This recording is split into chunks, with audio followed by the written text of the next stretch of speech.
Next up, at UFC Vegas 63, we have little skinny baby boy Jace Hooper taking on Steve Garcia. Well, no. That's not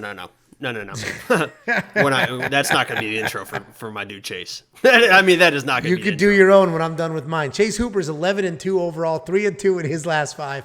And he's coming off an impressive third-round stoppage over Felipe Colares. Steve Garcia is 12-5 overall, 3-2 in his last 5, coming off the KO loss to Mahachete.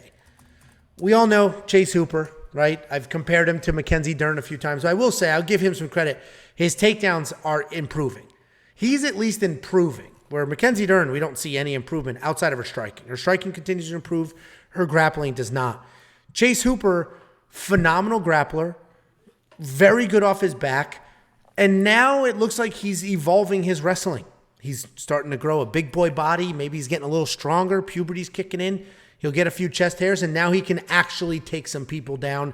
He's showcased in his last fight, got a couple takedowns, bumped his percentage up all the way to 27% takedown accuracy.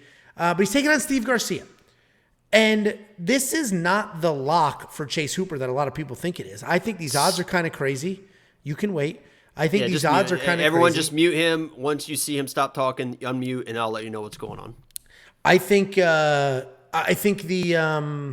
problem is Steve Garcia is similar to that last older, tough veteran that beat the piss out of Chase Hooper. He's not an easy guy to put away. He can throw big, heavy.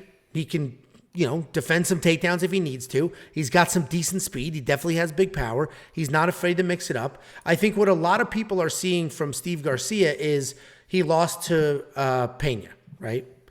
And he was just backpacked the whole time, and people are saying, oh, look at the grappler he lost to.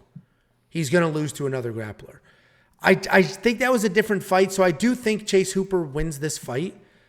But if you go back to that Pena fight, Steve Garcia gave up 14 minutes of control time. 14 minutes of control time. In a 15-minute fight, he gave up 14 minutes of control time, and he never stopped throwing strikes. He never stopped trying to make something happen. He was throwing bombs. He just didn't quit and really tried to make that happen.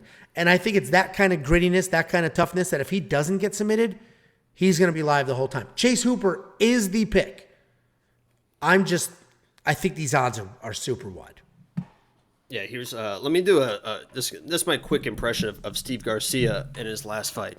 So he gets hit like this, and he just absolutely just face first into the canvas. He gets dropped in every single fight. The last fight was just brutal. Just face first zombied into the canvas. I think this is a fight that Chase Hooper can find a KO, like an actual KO, not a TKO on the ground, an actual KO, because as you mentioned, Chase Hooper is basically Ryan Hall if Ryan Hall ever tried to do anything besides jiu-jitsu. He has the abilities of Ryan Hall on the ground, which is saying a lot. That is to say that you're in comparison at the tippy top of Ryan Hall, the best grappler in the UFC, is saying a lot. But he does have those abilities, and he is evolving not only the striking, but as you mentioned, the wrestling as well. And he's one of those guys that, yes, he is submission over position type guy. He's not a control wrestler. He's not going to stay there and control. He's always going to be searching for those submissions.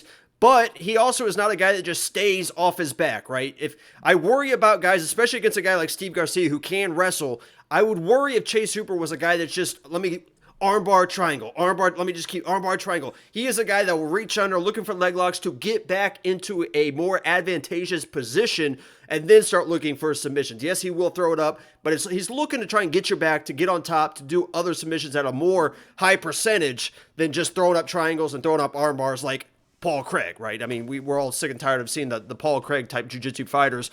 Chase Hooper is not that jiu-jitsu type fighter. He's working scrambles, this and that, and he's working on a strike, and he's tough as hell. This dude is tough as you look at him, you think, oh, if he gets punched in the face like he's going down, he can get knocked down and still scramble around, and that's where he wants to be. The biggest part about this fight is Steve Garcia is very chinny.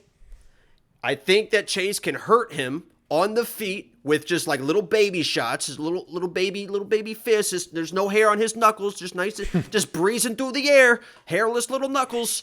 And Steve Garcia, when he gets hurt, he goes to his wrestling, and that's exactly what Chase Hooper wants you to do. A hurt guy coming in to his guard or whatever, that's when he's going to win those scrambles. So I think Steve Garcia gets hurt, and either Chase Hooper finishes on TKO, or he goes to his wrestling, and Chase Hooper is right there with the submission. I am very high on Chase Hooper this week. I have inside the distance on him, and I'm looking for other stuff as well.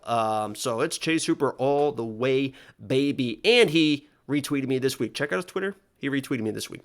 He retweeted you or just responded to you?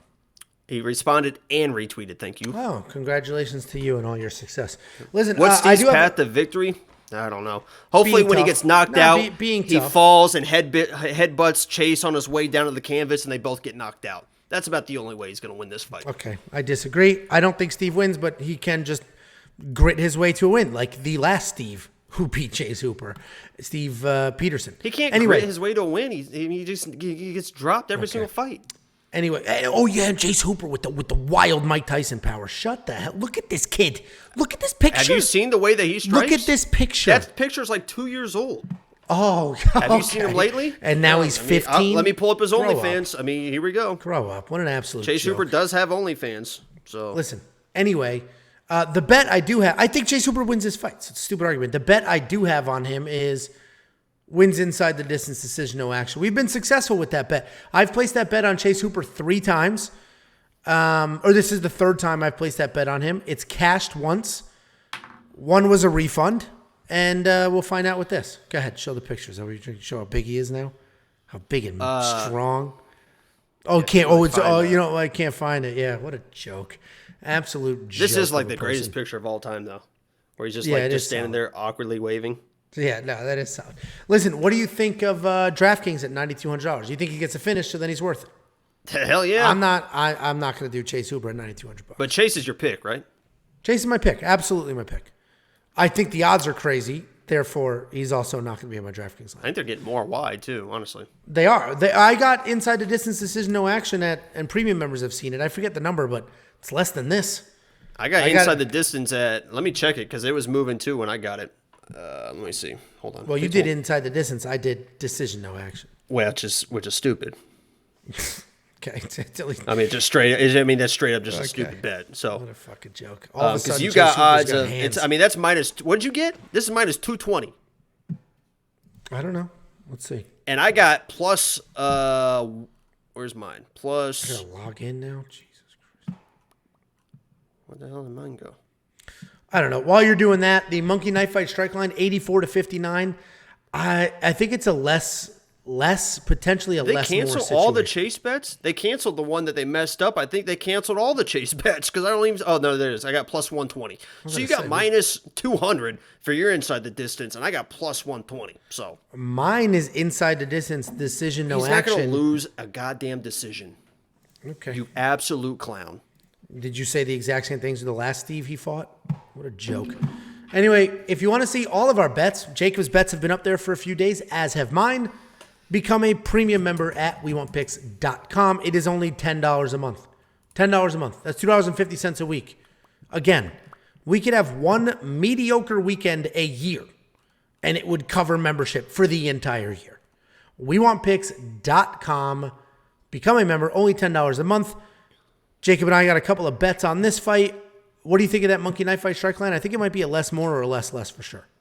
Steve Garcia, his last decision was not even, it was in the Fresquez Productions in 2018. That was his last decision win.